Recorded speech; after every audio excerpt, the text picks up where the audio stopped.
In terms of teaching the correct technique for blowing, obviously we've shown some of the videos, but there's a whole resource section with lots and lots of videos, and it's really useful, I think, as teachers to just go and have a look at those first so that you feel confident with how to help the children.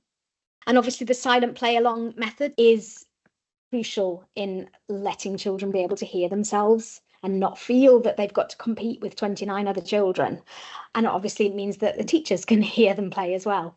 And obviously that's the silent play along the beard method that children are playing along and getting used to the feeling of the fingers, so they're still practicing and they're still involved without blowing all the time.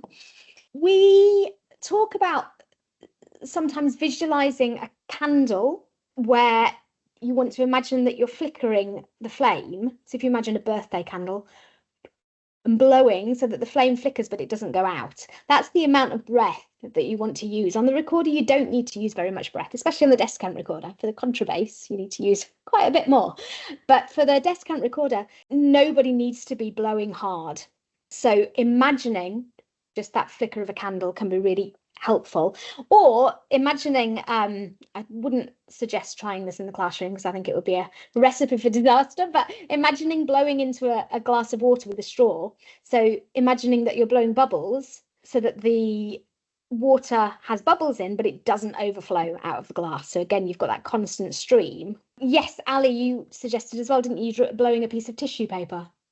Yeah, that's right. I was just finding practical ways of visualising it in the classroom. So I haven't got tissue paper here, a bit disorganized. I've got a receipt here, but it's still that thin bit of paper.